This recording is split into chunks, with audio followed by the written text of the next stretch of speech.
Good morning everyone, नमस्कार। कल हमने क्या पढ़ा था? ओके, हमने मराठास और पेशवास कंप्लीट किया था। जी बिल्कुल, हमने लाइव क्लासेस स्टार्ट कर दी थी। जिन लोगों को नहीं मालूम है तो मैं बता देता हूं, हमने मंडे से लाइव क्लासेस फिर से स्टार्ट कर दी थी लॉकडाउन के बाद। और जैसा कि आप सब लोग जानते हैं कि हमने मॉडर्न इंडिया शुरू किया था और मॉडर्न इंडिया को पढ़ने की हमने शुरुआत की थी, जिसमें हम सबसे पहले पढ़ चुके हैं downfall of Mughal empire, Mughal साम्राज्य का पतन, जो 1707 से लेकर 1857 तक का पीरियड था। और हम सब जानते हैं औरंगजेब के ही शासनकाल में दक्षिण के महाराष्ट्र क्षेत्र में मराठा साम्राज्य की स्थापना हुई थी, जिसके बारे में हमने पिछली 2 क्लासेस में पढ़ा था। और हम परसों और कल की क्लास में हमने Marathas and Peshwas topic complete किया था, जिसकी शुरुआत शिवाजी के जन्म से हमने पढ़नी शुरू की थी 1627 से। और हम पहुंचे थे कहां तक? 1818 ईस्वी तक। और 1818 में ही फाइनली मराठा साम्राज्य का अंत हुआ था और अंग्रेजों ने उनके पूरे के पूरे क्षेत्र पर अधिकार कर लिया था। पढ़ने में दिक्कत हो रही है तो भाई साहब, है ना, अब इस में हम क्या करें भाई? पढ़ने में दिक्कत हो रही है तो तुम्हें तो दिक्कत हमेशा ही रहेगी। तुम लोगों की दिक्कत कभी खत्म थोड़ी होगी जिंदगी में। तो ये तो दिक्कतें तो चलती रहेंगी। जिस इंसान के पास कॉमन सेंस भी नहीं है, ठीक है ना, जो केवल ऊपर वाले की कृपा से ग्रेजुएशन तक पहुंच गया है और ग्रेजुएशन कंप्लीट कर गया है, उसे दिक्कत हमेशा जिंदगी में होने ही वाली है। दिक्कत केवल और केवल उन लोगों को नहीं होगी जिन लोगों को अपने आप पर भरोसा है और जो सेल्फ स्टडी पर ध्यान देते हैं और यहाँ से आधी इन्फॉर्मेशन हासिल करते हैं और उसी से प्रेरित होकर बाकी सारी चीजों को खुद तैयार करते हैं। उन्हें प्रॉब्लम नहीं होगी। बाकी तो सारी की सारी हिंदुस्तान की जनता प्रॉब्लम में ही है भाई, प्रॉब्लम ही फेस कर रही है। तो आपको तो पता ही है कि संतुष्टि की कोई सीमा नहीं है और कोई भी पायदान संतुष्टि का नहीं है। हम किसी भी चीज से संतुष्ट नहीं हो सकते हैं। चलिए एनीवेज, हम आगे बढ़ते हैं और दोस्तों हम बात करते हैं मॉडर्न इंडिया के एक और महत्वपूर्ण टॉपिक के बारे में, क्योंकि ये वो टॉपिक है जिसको पढ़ने के बाद पूरा का पूरा जो मॉडर्न इंडिया है वो इसी के इर्द गिर्द घूमेगा। और आज हम बात करेंगे advent of Europeans in India के बारे में, या भारत में यूरोपियों के आगमन के बारे में। और आप अच्छी तरीके से जानते हैं जैसे जैसे हमारे देश में राजा महाराजाओं का या डायनेस्टीज या राजवंशों का शासन खत्म हुआ तो धीरे धीरे यहाँ पर यूरोपियन कंपनीज ही थी जो धीरे धीरे ताकतवर हुई और धीरे धीरे जिनकी शक्ति का उत्थान हुआ। और इसमें अगर हम बात करें तो हम सब जानते हैं, हम इसमें 5 पावर्स के बारे में बात करेंगे या 5 यूरोपीय शक्तियों के बारे में बात करेंगे। 5 ऐसी यूरोपियन कंट्रीज होंगी, ऐसे यूरोपीय देश होंगे जहां से व्यापार करने के उद्देश्य से यूरोपियंस आएंगे, यहाँ पर आकर अपनी कंपनियों की स्थापना करेंगे। और धीरे धीरे हम सब जानते हैं, अरे भाई आधे से ज्यादा लोग यहाँ पर बेफजूल में कमेंट किए जा रहे हैं ये सोचकर कि ये करियर विल ऐप नहीं, आपका व्हाट्सएप है, ठीक है, और मैं आपकी माशूका और मैं आपको रिप्लाई जरूर कर ही दूंगा। तो जो लोग इस गलतफहमी में जी रहे हैं कि आपके इररिलेवेंट कमेंट्स को मैं पूरी तरीके से यहाँ पे एंटरटेन करूंगा और उसका रिप्लाई करूंगा, तो आप इस गलतफहमी से तुरंत बाहर निकल जाइए, तुरंत, उसका कोई फायदा नहीं। तो ये करियर विल एप्लीकेशन है, आपका व्हाट्सएप, इंस्टाग्राम और फेसबुक मैसेंजर नहीं, ठीक है ना, जहां पर आप किसी भी अननोन लड़के या लड़की को मैसेज करेंगे और वो आपसे रिप्लाई करके पूछेगा हु इज दिस, तो मुझे कोई फर्क नहीं पड़ता है कि हु आर यू। यहाँ पर केवल और केवल उन कमेंट्स को एंटरटेन किया जाएगा जो लॉजिकल होंगे, जो रेलेवेंट टू एग्जामिनेशन होंगे और एज पर एग्जामिनेशन पैटर्न होंगे, सिर्फ उनकी बातचीत की जाएगी यहाँ पर। तो इस वजह से, है ना, कमेंट करना बंद कर दीजिए, जो समझाया जा रहा है उसको ध्यान से समझ लीजिए। जी, हम आज बात करेंगे एडवेंट ऑफ यूरोपियंस या भारत में यूरोपियों के आगमन के बारे में। और दोस्तों आप अच्छी तरीके से जानते हैं कि अगर हम बात करें अपने मध्यकाल के बारे में, अपने मेडिवल पीरियड के बारे में, तो हमारे देश में ट्रांजिशन हुआ जब सारे के सारे हिंदू शासकों से हिंदुस्तान का जो शासन था वो छीन लिया गया। किसके द्वारा? मुसलमानों के द्वारा या मुस्लिम रूलर्स के द्वारा। तो एक ट्रांजिशन वहां पर आया जब हम प्राचीन भारत से मध्यकालीन भारत में प्रवेश करते हैं, या जब हम एंशिएंट पीरियड से मेडिवल पीरियड में पढ़ते हैं। इसके बाद एक और ट्रांजिशन पीरियड आया जब हम मेडिवल पीरियड से या जब हम मध्यकाल से आधुनिक काल की तरफ बढ़ गए। और आप कह सकते हैं कि अब धीरे धीरे जो डोमिनेंस था, जो शक्ति थी मुसलमानों की, वो कम होने लगी और धीरे धीरे वो शक्ति किसके हाथों में केंद्रित हुई? यूरोपियंस के हाथों में केंद्रित हुई। फटाफट से हेडिंग डाल लीजिएगा, आज का टॉपिक है। कुछ लोग यहाँ पर लिख रहे हैं कि हम रिकॉर्डेड में से पढ़ चुके हैं। जो लोग ये टॉपिक रिकॉर्डेड से पढ़ चुके हैं वो फटाफट यहाँ से बेदखल हो जाए। उनके लिए मैं एक ही चीज कहना चाहता हूं, तकलिया, तुरंत यहां से निकल जाइए। अगर आप इसको रिकॉर्डेड पढ़ चुके हैं और आपको नहीं जरूरत है ऐसा लगता है, तो यहां पर फालतू के कमेंट्स करके जो लोग पढ़ना चाहते हैं उन्हें डिस्टर्ब ना करें और बिल्कुल मुझे डिस्टर्ब ना करें। इसलिए आप लोगों की भलाई है कि तुरंत बेदखल हो जाइए आज की क्लास से। अगर आप ऑलरेडी पढ़ चुके हैं और आपको लगता है कि जरूरत नहीं है और पढ़ चुके हैं और अगर फिर भी यहाँ पर परेशान करेंगे, तो आपको पता है कि आपको मैं एक ऐसा इलाज बांधूंगा जो कभी यूनानी और आयुर्वेदिक चिकित्सकों ने भी ऐसा इलाज नहीं बांधा होगा। ऐसा इलाज बांधूंगा मैं तुरंत। तो फालतू में आप बेदखल कर दिए जाओगे अपने बैच से। तो इस वजह से जो लोग पढ़ चुके हैं वो फटाफट से निकल जाइए, जो लोग नहीं पढ़े, जिन्होंने नहीं पढ़ा है वो बिल्कुल यहाँ पर ध्यान देंगे सारे के सारे लोग। चलिए दोस्तों शुरुआत करते हैं। हमारा मॉडर्न इंडिया का ही टॉपिक है, महत्वपूर्ण टॉपिक है, advent of Europeans in India या भारत में यूरोपियों का आगमन। हम बात करेंगे यूरोपियन कंपनीज के बारे में जो भारत में आए और भारत में आकर जिन्होंने यहाँ पर व्यापार करना शुरू किया और धीरे धीरे अपना डोमिनेंस यहाँ पर बढ़ाना शुरू किया। राइटिंग डालेंगे, advent of Europeans in India.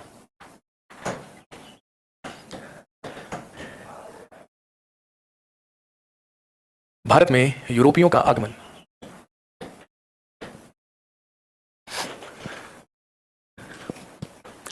History special का वीओडी बैच कब आएगा मेरे भाई? हिस्ट्री स्पेशल का वीओडी बैच अब कभी नहीं आएगा, अब केवल लाइव बैच आएगा। अगला मेरा हिस्ट्री स्पेशल और पॉलिटी स्पेशल बैच, अगर आपको आपके रिश्तेदारों को, आपके दोस्तों को, आपके शुभचिंतकों को या आपके परिचितों को, किसी को भी अगर हिस्ट्री और पॉलिटी स्पेशल का बैच चाहिए, तो वो 12 मई से आ रहा है, जिसकी पेमेंट कल से शुरू हो जाएगी, यानी 8 मई से। तो आज लाइव आकर इस बात की घोषणा कर दी जाएगी, प्रमोशन कर दिया जाएगा, आपको सारे फीचर्स बता दिए जाएंगे। तो हिस्ट्री और पॉलिटी स्पेशल के जो बैच है वो 12 मई से स्टार्ट हो रहा है, बैच वो 12 मई से आ रहा है। बाकी डिपेंड करता है कि आप किस एग्जाम और किस लेवल की तैयारी कर रहे हैं। तो जितना आपका लेवल होगा बस उतनी ही आप तैयारी करेंगे, इस बात को ध्यान में रखेंगे। वीओडी बैच नहीं मिलेगा। वीओडी बैच अप्रैल में इसलिए लॉन्च किया गया था क्योंकि लाइव क्लासेस बंद थी और हम चाहते थे कि जिन लोगों को क्विक रिवीजन करना है वो लोग उसको परचेज कर लें। जो लोग सीरियस थे अपने लिए उन्होंने परचेज कर लिया। पूरे अप्रैल उसके एडमिशंस ओपन थे, 1 मई से उसके एडमिशंस बंद कर दिए गए। अब 8 मई से नया लाइव हिस्ट्री और पॉलिटी स्पेशल बैच आ जाएगा। जो लोगों ने अप्रैल में नहीं खरीदा और जिनको अब होश आया कि अब हमें वीओडी चाहिए, तो भैया अब आपको वो नहीं मिल पाएगा। चलिए आगे बढ़ते हैं। Advent of Europeans in India. सबसे पहले कॉन्सेप्ट को समझने की कोशिश करेंगे और सबसे पहले ये समझेंगे कि भाई यूरोपियंस को भारत आने की जरूरत क्यों पड़ी। दोस्तों अगर हम बात करें 14th और 15th सेंचुरी की, 14वीं और 15वीं शताब्दी तक ऐसा नहीं था कि यूरोपियंस का भारत में आना जाना नहीं था, या हमारे जैसे जो एशियन कंट्रीज थी या पूर्वी देश थे वहां पर आना जाना यूरोपियंस का नहीं था। जी बिल्कुल था। लेकिन 14th और 15th सेंचुरी तक हिंदुस्तान में जो आने का मार्ग हुआ करता था, जो आने का रास्ता हुआ करता था, वो दो प्रकार का था। सबसे पहली चीज और सबसे पहला कॉन्सेप्ट ये ध्यान रखेंगे भाई, आप अच्छी तरीके से जानते हैं 15th सेंचुरी के एंड में 1498 में वास्को डी गामा आएगा, जो भारत में आने वाला पहला यूरोपियन बनेगा। क्या इससे पहले यूरोपियंस और भारत का कोई कनेक्शन नहीं था? जी बिल्कुल था, लेकिन इससे पहले जो कनेक्शन था वो कनेक्शन किसी और रास्ते से बना हुआ था। अब मैं आपको बता देता हूं कि वो बेसिकली क्या था। 14th-15th सेंचुरी तक जितने भी यूरोपियंस भारत तक आया करते थे या भारत जैसे अन्य देशों में आया करते थे, उन्हें यूरोप से भारत तक आने के उनके पास दो रास्ते हुआ करते थे, और वो दो रास्ते दोनों अलग अलग प्रकार के रास्ते थे। दोस्तों ध्यान रखेंगे, पहला थल मार्ग बाय रोड और दूसरा सी रूट या दूसरा जल मार्ग हुआ करता था, जहां से यूरोप से लेके भारत तक आने की क्या होती थी, पॉसिबिलिटी हुआ करती थी। हे भगवान, पंकज को ब्लॉक करो फटाफट से। जी, ये तब तक नहीं मानेगा जब तक ये ब्लॉक नहीं होगा, है ना, क्योंकि अभी मैंने टॉपिक भी शुरू नहीं करा है ना, और इसने डिस्टर्ब करना शुरू कर दिया। निकाल दो उसको फटाफट से, उल्टा टांग के निकाल उसको फटाफट। जी, अभी तक भारत में आने के दो मार्ग हुआ करते थे, एक थल मार्ग और एक जल मार्ग। और ध्यान रखेंगे, अगर हम थल मार्ग के बारे में बात करें तो हम सब जानते हैं यूरोप से भारत तक कैसे आया जाएगा। यूरोपियन कंट्री से सबसे पहले आप कहां पहुंचेंगे? टर्की। सबसे पहले आप तुर्की पहुंचेंगे, तुर्की से तुर्किस्तान से आप कहां पहुंचा करते थे? फारस। हम सब जानते हैं ईरान का ही पुराना नाम क्या था? फारस, पर्शिया। उसके बाद इराक होते हुए आप अफगानिस्तान आएंगे, और जब आप अफगानिस्तान आ जाएंगे तो आप अच्छी तरीके से जानते हैं भारत में प्रवेश खैबर दर्रे, कुर्रम दर्रे, बोलन दर्रे और गोमल दर्रों से होगा, क्योंकि यही वो रास्ता था, यही वो थल मार्ग था जहां से भारत में आने की पॉसिबिलिटीज हुआ करती थी। ध्यान रखेंगे, तुर्की, फारस, ईरान, इराक, अफगानिस्तान, और उसके बाद आप सब जानते हैं खैबर, कुर्रम, गोमल और बोलन जो दर्रे हुआ करते थे, वो स्थान हुआ करता था जहां से भारत में प्रवेश करते थे लोग थल मार्ग से। लेकिन अगर हम जल मार्ग के बारे में बात करें तो दोस्तों आप अच्छी तरीके से जानते हैं स्वेज कैनल तो उस टाइम थी नहीं, तो बिल्कुल यही हुआ करता था, रेड सी और मेडिटेरियन सी को क्रॉस करके, उसके बाद गल्फ ऑफ पर्शिया, फारस की खाड़ी होते हुए, उसके बाद अरेबियन सी, अरब सागर होते हुए भारत में क्या किया जाता था? प्रवेश किया जाता था। लेकिन यूरोपियंस को भारत में आने की जरूरत क्यों पड़ा करती थी? क्योंकि हम सब जानते हैं जितनी भी यूरोपियन कंट्रीज थी वो गर्म मसालों के लिए पूरी तरीके से किस पर डिपेंडेंट रहा करती थी? हिंदुस्तान पर, इंडिया पर डिपेंडेंट रहा करती थी। क्योंकि हम सब जानते हैं, अगर हम आज भी विश्व बाजार में बात करें तो India is famous for spices and jute. आज भी तो हिंदुस्तान जूट के लिए और मसालों के लिए प्रसिद्ध है, जो मध्यकाल के ही समय से हुआ करता था। कहने का मतलब यह है कि 14th-15th सेंचुरी तक यूरोपियंस के भारत आने जाने पर कोई रोक टोक नहीं थी, या कोई भी हर्डल या कोई भी बैरियर नहीं था। लेकिन 15th सेंचुरी में क्या हुआ? 15th सेंचुरी में एक घटना घटित हुई, एक महत्वपूर्ण घटना, और वो घटना ये थी कि 1453 ईस्वी में जो उस्मानी सुल्तान हुआ करते थे, उन्होंने कुस्तुनतुनिया नामक स्थान पर अधिकार करके अपना वहां पर साम्राज्य स्थापित कर लिया। और अगर हम कुस्तुनतुनिया की बात करें तो ये तुर्किस्तान का ही पार्ट हुआ करता था। और जब कुस्तुनतुनिया नामक स्थान पर उस्मानी सुल्तानों ने अधिकार कर लिया 1453 ईस्वी में, तो उन्होंने यूरोपियंस के लिए भारत तक जाने के सारे जो रास्ते थे, सारे के सारे जो रूट्स थे, वो क्या कर दिए? बंद कर दिए। कहने का मतलब अब ना तो तुर्किस्तान, फारस होकर हिंदुस्तान में जा सकते थे यूरोपियंस, और ना ही भूमध्य सागर और लाल सागर का इस्तेमाल करके जा सकते थे। वो सारे के सारे जो रास्ते थे वो बंद कर दिए गए।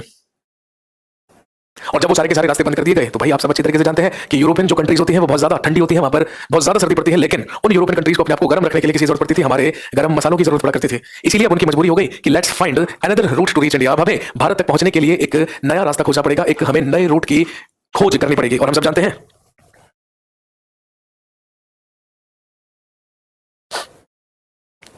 तो एक तरफ तो भारत बहुत ज्यादा अमीर और धनवान देश हुआ करता था, और दूसरी तरफ आप अच्छी तरीके से जानते हैं कि गर्म मसालों के लिए पूरी तरीके से हम पर ही निर्भर रहा करते थे कौन? यूरोपियंस। अब एक सवाल यहां पर आया है, चलिए इसका मैं आंसर जरूर करूंगा। Why did they block the route? उन्होंने उस रूट को ब्लॉक क्यों किया? स्वाभाविक सी बात है, ठीक है, अगर तुर्किस्तान से होते हुए हिंदुस्तान में प्रवेश करना पॉसिबल है यूरोपियंस के लिए, यूरोपियंस तुर्किस्तान होते हुए इंडिया आएंगे और इंडिया से गर्म मसाला लेकर तुर्किस्तान होते हुए वापस चले जाएंगे। अब आप सोचिए इसमें तुर्किस्तान का क्या फायदा? कोई फायदा नहीं है। ज्यादा फायदा कब होगा? ज्यादा फायदा तब होगा जब तुर्किस्तान के लोग हिंदुस्तान से व्यापार करेंगे और सारा का सारा गर्म मसाला कहां ले जाएंगे? तुर्किस्तान में। और तुर्किस्तान में गर्म मसाला ले जाकर उसे कई गुना दामों पर बेचेंगे, किसको? यूरोपियंस को। इस वजह से रूट ब्लॉक किया गया ताकि यूरोपियंस और भारत के बीच में जो व्यापार है उसका पूरी तरीके से जो कनेक्शन है वो क्या कर दिया जाए? तोड़ दिया जाए। अगर वो कनेक्शन तोड़ दिया जाएगा तो वो सारे के सारे व्यापारिक अधिकार जो यूरोपियंस के पास है वो किसके पास आ जाएंगे? उन देशों के पास आ जाएंगे जो बीच में बैरियर्स बने हुए हैं, जो बीच में हर्डल्स बने हुए हैं। ये स्वाभाविक सी बात है, ये बहुत ही नॉर्मल सी कॉमन सेंस की बात है कि भाई कोई भी देश ऐसा क्यों चाहेगा? भाई सिंपल सी बात है, अगर हिंदुस्तान रशिया के साथ बहुत ज्यादा अच्छे संबंध बना रहा है और रशिया के साथ बहुत अच्छा आदान प्रदान कर रहा है, तो बीच में चाइना खड़ा है ना, तो चाइना ऐसा क्यों चाहेगा? चाइना तो यही चाहेगा ना कि हिंदुस्तान अपने बाजार के लिए या अपने उपयोग के लिए सारी की सारी वस्तुओं के लिए किस पर निर्भर रहे? चाइना पर निर्भर रहे। चाइना तो कभी नहीं चाहेगा कि ना, भाई सिंपल सी बात है, आप कभी भी किसी दुकानदार के पास कोई भी सामान लेने के लिए जाते हैं, अब आपके घर से निकलती ही एक किराना स्टोर है, और एक किराना स्टोर आपके घर से लगभग 500 मीटर की दूरी पर है, लेकिन आप हमेशा 500 मीटर दूरी पर जो किराने का स्टोर है वहां पर घर का सामान लेने जाते हैं। क्यों जाते हैं? क्योंकि वहां पर आपको वैरायटी ज्यादा मिलती है, उसका बिहेवियर अच्छा है, वो कम प्राइसेस पर आपको चीजें देता है। इस बात से इनसिक्योरिटी होना तो लाजमी है किसको? जो रास्ते में किराना स्टोर पड़ता है, जो आपके घर के पास में है। अब उसका उद्देश्य क्या होगा? वो किसी तरीके से आपको वहां पर जाने से रोकेगा। और कई बार ऐसा होता है कि हम किराना का स्टोर क्रॉस करके दूसरे स्टोर पर जा रहे होते हैं तो बीच वाला रोक देता है, भाई साहब क्या जा रहे हो, कहां जा रहे हो, क्या चाहिए आपको? अच्छा आपको चीनी चाहिए, अरे आप यहां से ले लीजिए, मैं आपको 5 रुपए कम दामों पर दूंगा। और कई बार ऐसी भी चीज हो जाती है कि हमारी मजबूरी हो जाती है कि हमें उसी से खरीदना है। तो इस चक्कर में क्या हुआ, जो उस्मानी सुल्तान थे उन्होंने रास्ता ही ब्लॉक कर दिया। और जब रास्ता ही ब्लॉक हो जाएगा तो भाई साहब स्वाभाविक सी बात है, अब यूरोपियंस के पास दो ही ऑप्शन बचेंगे, या तो वो तुर्किस्तान से व्यापार करें, वो सामान जो भारत से चाहिए वो तुर्किस्तान से खरीदेगा कई गुना दामों पर, ठीक है, और अगर दूसरा ऑप्शन अगर वो नहीं सही लगता है तो सिंपल सी बात है, फिर आपको नया रास्ता ढूंढना पड़ेगा। और नया रास्ता ढूंढना ही ज्यादा सही ऑप्शन लगा किसको? यूरोपियंस को। और हम सब जानते हैं यूरोपियंस भारत में आए और किस सीक्वेंस में आए, आप अच्छी तरीके से जानते हैं। भारत में सबसे पहले आगमन होगा किसका? पोर्चुगीज का या पुर्तगालियों का। इसके बाद आएंगे भारत में डच, और हम सब जानते हैं नीदरलैंड या हॉलैंड के लोगों को ही क्या कहा जाता है? डच कहा जाता है। इसके बाद भारत में आगमन होगा ब्रिटिशर्स का या अंग्रेजों का। इसके बाद भारत में आएंगे डेन्स या डेनिश लोग, जो डेनमार्क के लोग होते हैं। और फिर लास्ट में भारत में आगमन होगा फ्रेंच लोगों का या फ्रांसीसियों का। इस सीक्वेंस में भारत में यूरोपियंस का आगमन होगा और इन्हीं के बारे में हम बात करेंगे। जी हाँ, जो डेनमार्क है, डेनमार्क के ही लोग क्या कहलाते हैं? डेनिश या डेन्स कहलाते हैं। तो मैंने यहाँ पर डेन्स लिख दिया है। तो हमेशा सीक्वेंस इन लोगों के आने का जब आप याद रखेंगे तो हमेशा याद रखेंगे Portuguese, Dutch, Britishers, Danes and French, पुर्तगाली, डच, अंग्रेज, डेनिश और फ्रांसीसी, ये इनका सीक्वेंस रहेगा। एक काफिर यहाँ पर पूछ रहा है सर जी ब्रिटेन की खोज किसने की थी। अब सोचो ये है हिंदुस्तानी, ये पढ़ रहा है हिंदुस्तान का इतिहास, इसके एग्जाम में हिंदुस्तान का इतिहास आएगा, है ना, लेकिन ये फैन आज तक फिरंगियों का ही है। ये उन्हीं लोगों में से जिन लोगों ने अंग्रेजों की मदद करी थी हिंदुस्तानियों के खिलाफ। कहीं आपका सरनेम सिंधिया तो नहीं? कहीं आपका सरनेम सिंधिया तो नहीं मेरे भाई? मुझे लग रहा है कहीं आप सिंधिया ना हो, क्योंकि 1857 के विद्रोह में हिंदुस्तानियों के खिलाफ अंग्रेजों की मदद करने वाले सिंधिया ही थे भाई।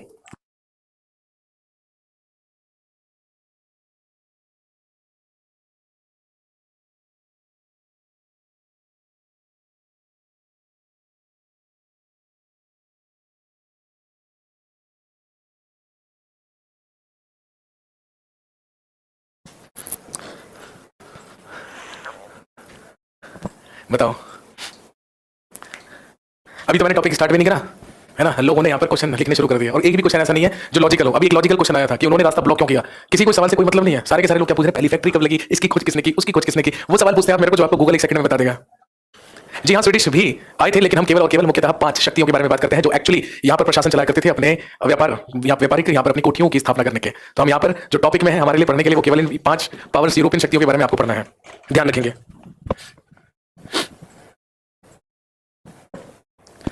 जी कहानी दोबारा से वहीं पर पहुंचाते हैं। तो मैंने आपको बताया कि 15th सेंचुरी में फाइनली जो उस्मानी सुल्तान थे उन्होंने यूरोपियंस का भारत तक आने का जो रास्ते था वो पूरी तरीके से ब्लॉक कर दिया, वो पूरी तरीके से रोक दिया। बस इसके बाद क्या था, इसके बाद अब यूरोपियंस को भारत तक पहुंचने के एक नए मार्ग की खोज करनी थी। तो आप अच्छी तरीके से जानते हैं सबसे पहला जो कोशिश की गई वो हम सब जानते हैं किसके द्वारा की गई। सबसे पहली कोशिश करने वाला 1487 में या 1487 ईस्वी में हुआ, जिस व्यक्ति को हम जानते हैं बार्थोलोम्यू डियाज के नाम से, बार्थोलोम्यू डियाज।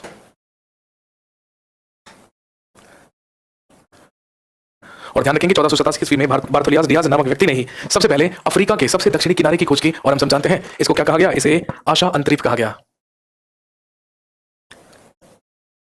जिसको हिंदी में आशा अंतरीप और इंग्लिश में केप ऑफ गुड होप कहा गया। और हम सब जानते हैं ये किस पार्ट को कहा गया, most southern point of Africa.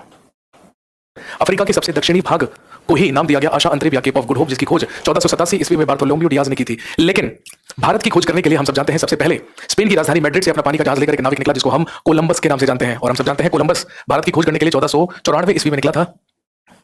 और कहां से निकला था, मैड्रिड से। और हम सब जानते हैं Madrid is the capital of Spain, Spain की राजधानी है मैड्रिड, जहां से निकला कोलंबस। लेकिन इतिहासकारों का ऐसा कहना है कि रास्ते में, लेकिन हम सब जानते हैं कि कोलंबस का जो जहाज था वो रास्ते में दिशा भटका। और हम सब जानते हैं इसने खोज की किसकी, अमेरिका की। हिंदुस्तान तक पहुंचने में ये सफल नहीं हुआ, क्योंकि हम सब जानते हैं हिंदुस्तान में पहुंचने की जो सबसे पहली सफलता थी वो किसको मिली, हम सब जानते हैं 1498 ईस्वी में वास्को डी गामा को। और हम सब जानते हैं ये कहां से आया था, पुर्तगाल की राजधानी लिस्बन से। तो कहने का मतलब सबसे पहले भारत में जो आगमन हुआ वो पुर्तगालियों का हुआ, वो पोर्चुगीज का हुआ। और हम सब जानते हैं उसमें आने वाला सबसे पहला व्यक्ति कौन था, वास्को डी गामा।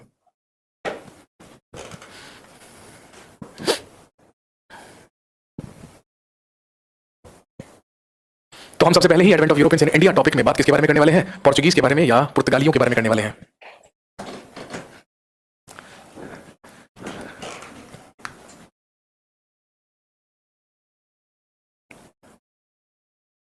सबसे पहले भारत में आगमन हुआ पोर्चुगीज या पुर्तगालियों का। और ध्यान रखेंगे 20 मार्च 1498 को सबसे पहला यूरोपियन, सबसे पहला पुर्तगाली जिसका नाम था वास्को डी गामा,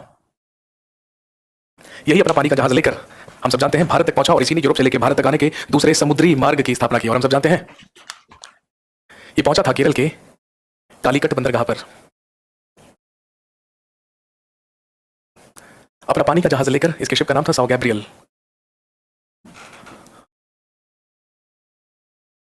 और ध्यान रखेंगे जब ये कालीकट पहुंचा तो वहीं पर कालीकट के ही एक स्थानीय शासक के द्वारा इसका स्वागत किया गया। तो ध्यान रखेंगे he was welcomed by a local ruler named जेमुरन।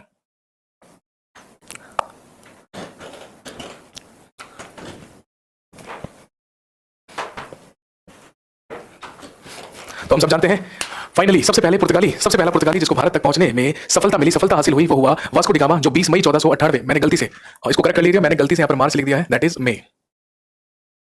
20 मई 1498 को केरल के कालीकट बंदरगाह पर पहुंचा और उसका जमोरिन के द्वारा क्या किया गया, स्वागत किया गया। और दोस्तों ध्यान रखेंगे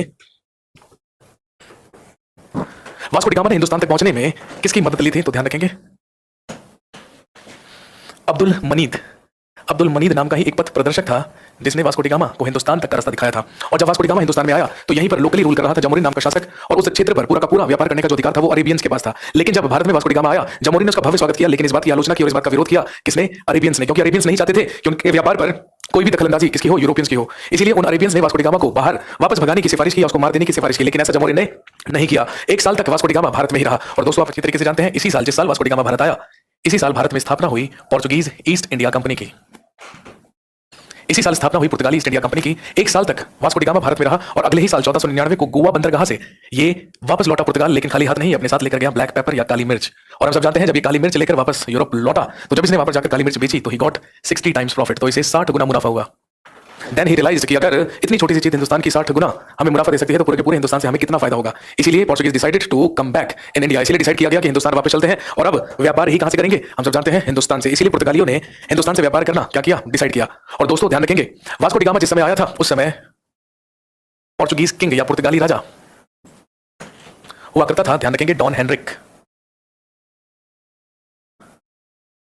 ये पुर्तगाली राजा डॉन हेनरिक का ही प्रतिनिधि बनकर भारत में आया था। और ये जो डॉन हेनरिक था यही प्रसिद्ध है किस नाम से? हेनरी द नेविगेटर के नाम से। 1499 में वापस लौट गया और उसके बाद हम सब जानते हैं कि भारत में आने वाला जो दूसरा पुर्तगाली हुआ, भारत में आने वाला दूसरा पुर्तगाली सन 1500 ईस्वी में आया और ये कंसीडर किया जाता है भारत में आने वाला दूसरा पुर्तगाली। और ध्यान रखेंगे इसका नाम था पेड्रो अल्वारेज। इसका नाम था पेड्रो अल्वारेज कैब्रियल।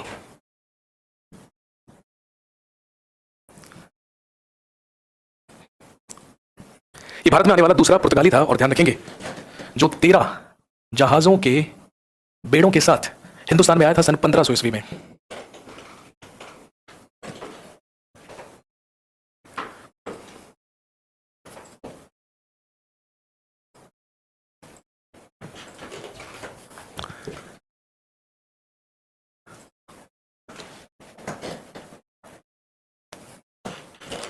इसके बाद 1502 ईस्वी में ध्यान रखेंगे Vasco D gamma arrived again. 1502 ईस्वी में भारत में वास्को डी गामा का पुनः आगमन हुआ, या ये दोबारा भारत में आया। और हम सब जानते हैं इसी के अगले साल इन 1503 ईस्वी में Portuguese established their first factory in Cochin. और पुर्तगालियों ने अपनी सबसे पहली फैक्ट्री 1503 ईस्वी में कोचिन में लगाई। और क्योंकि जब पुर्तगालियों का यहाँ पर आगमन हुआ था तो उस समय पूरे के पूरे अरब सागर पर अरेबियंस का अधिकार था, क्योंकि अरेबियंस ही यहाँ पर व्यापार किया करते थे। इसीलिए भारत में अपने पांव जमाने के लिए और यहाँ पर अपने प्रशासन को मजबूत करने के लिए हम सब जानते हैं 1505 ईस्वी से लेके 1509 ईस्वी तक पुर्तगालियों का सबसे पहला गवर्नर बनाकर भेजा गया फ्रांसिस्को डी अल्मीडा को।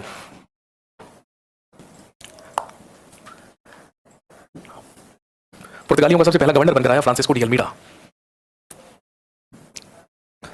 ये भारत में पुर्तगालियों का सबसे पहला गवर्नर था। और ध्यान रखेंगे क्योंकि इसका सबसे पहला उद्देश्य ही क्या था? धीरे धीरे अरेबियंस के व्यापारों पर अधिकार करना और अरेबियंस पर अटैक करके उनके व्यापारिक बेड़ों पर या जहाजों पर अधिकार करना। यही काम किसने किया? फ्रांसिस्को डी अल्मीडा ने। और ध्यान रखेंगे he attacked on Arabians and acquired और कॉन्कर्ड देयर ट्रेड। इसी ने अरबों पर आक्रमण करके उनके सारे के सारे व्यापार पर अधिकार किया। और आप अच्छी तरीके से जानते हैं इसी अधिग्रहण को क्या कहा जाता है? Blue water policy of Almeida. इसी को अल्मीडा की नीली जल नीति कहा जाता है। इसी को कहा जाता है अल्मीडा की नीली जल नीति और blue water policy of Almeida. कई बार एग्जाम में पूछते हैं कि बताइए वास्को डी गामा कुल कितनी बार हिंदुस्तान में आया था? तो 2 बार तो मैंने आपको बता दिया, लेकिन ध्यान रखेंगे अगर एग्जाम में आपको मिलता है कि वास्को डी गामा कितनी बार इंडिया में आया तो ध्यान रखेंगे 3 बार। तीसरी बार की अगर बात करें तो थर्ड टाइम ये 5 सितंबर 1524 को पुर्तगाली वाइसरायज बनकर आया था।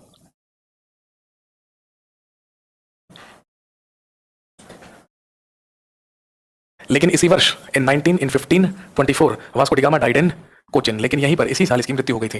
तो ध्यान रखेंगे वास्को डी गामा वो जिसने यूरोप से भारत तक आने के समुद्री मार्ग की खोज की थी। इस मार्ग को क्या कहा जाता था? Cape of Good Hope route कहा जाता था या केप ऑफ गुड होप मार्ग कहा जाता था, जो नाम वास्को डी गामा ने ही दिया था।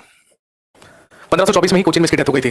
पुर्तगालियों का सबसे पहला गवर्नर बनकर आया था फ्रांसिस्को डी अल्मीडा, जो 1505 से 1509 तक पुर्तगालियों का भारत में सबसे पहला गवर्नर रहा। और इसके जाने के बाद 1509 से लेके 1515 ईस्वी तक पुर्तगालियों का दूसरा गवर्नर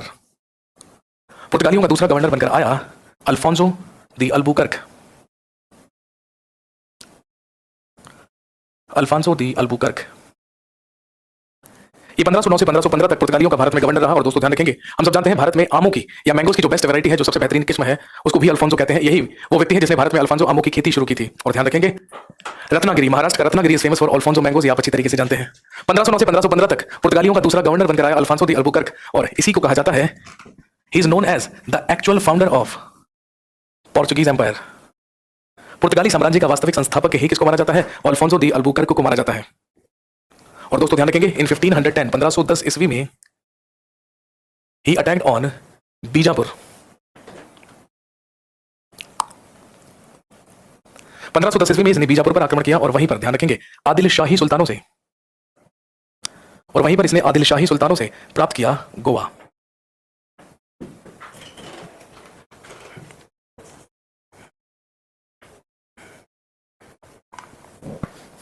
और ध्यान रखेंगे अपने शासनकाल में he also prohibited Sati system, और अल्फोंसो दी अल्बुकर्क ने ही अपने समय में सती प्रथा पर रोक लगाई। इसीलिए ऐसा कहा जाता है जो काम 19th सेंचुरी में राजा राम मोहन राय के प्रयासों से हुआ, वही काम एक बार 16th सेंचुरी में कौन कर चुका था? अल्फोंसो दी अल्बुकर्क भी कर चुका था।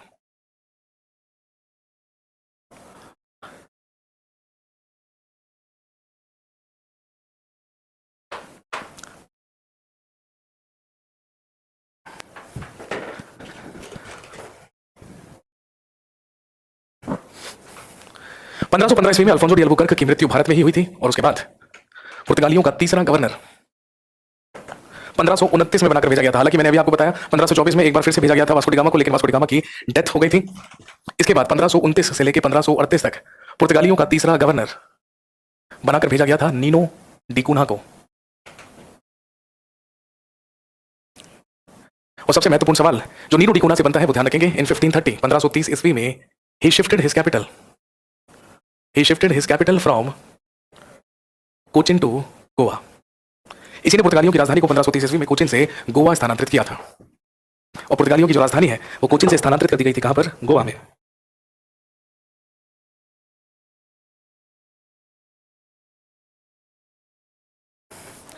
लेकिन ध्यान रखेंगे जब 1596 में 1596 में भारत में आगमन हुआ डचेस का या डचों का, तो उसके बाद वो ज्यादातर क्षेत्र और वो ज्यादातर बंदरगाह जिन पर पुर्तगालियों का पूर्ण रूप से अधिकार था, धीरे धीरे वो उनसे छीने जाने लगे और पुर्तगालियों की शक्ति कमजोर होने लगी। और आप अच्छी तरीके से जानते हैं आखिरी वक्त तक पुर्तगालियों की अगर हम बात करें तो पुर्तगाली कहां पर रहे थे? गोवा और दमन और दीव में। और हम सब जानते हैं पुर्तगाली आए भारत में सबसे पहले थे, लेकिन गए सबसे बाद में, क्योंकि पुर्तगाली भारत में 1961 तक रहे थे। कहां पर? गोवा में और दमन और दीव में।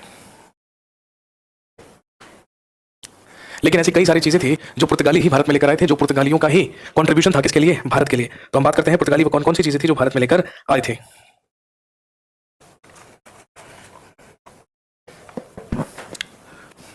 सबसे पहला श्रेय जो पुर्तगालियों को जाता है, ध्यान रखेंगे, they started trade between India and Japan. पुर्तगालियों ने ही भारत और जापान के बीच में व्यापार की शुरुआत की थी।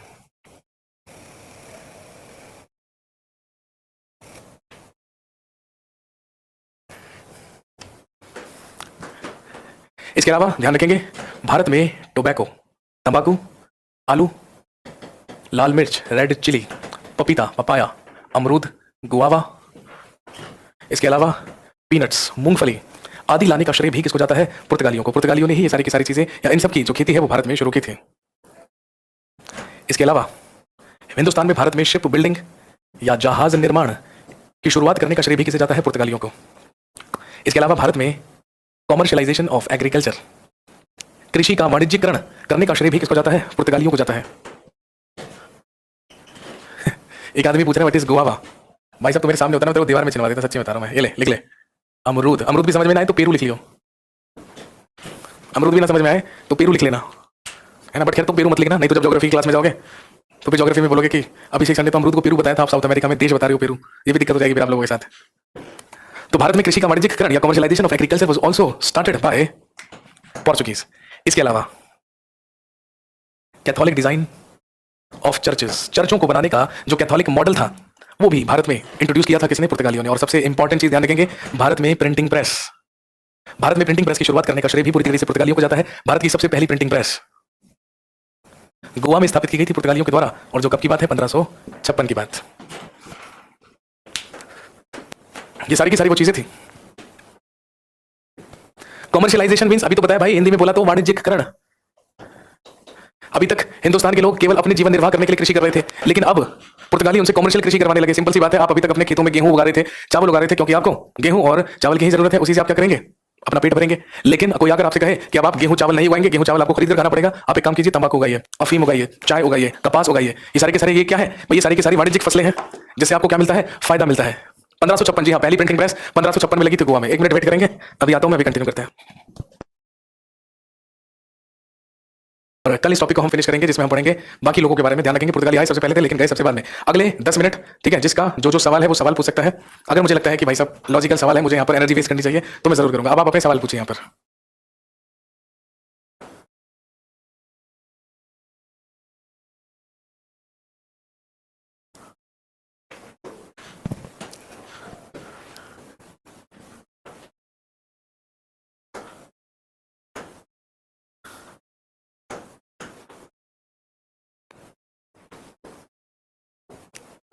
एक सवाल पूछ रहा है, इंडिया के गवर्नर और पुर्तगाल के गवर्नर अलग अलग हैं। भाई जो हम इंडिया के गवर्नर्स पढ़ेंगे ना, बंगाल का गवर्नर, बंगाल का गवर्नर जनरल, भारत का गवर्नर जनरल, वो हम ब्रिटिशर्स के बारे में बात करेंगे। अल्फांसो आम कहाँ होता है, मैंने अभी बताया था, महाराष्ट्र की रत्नागिरी में होता है भाई।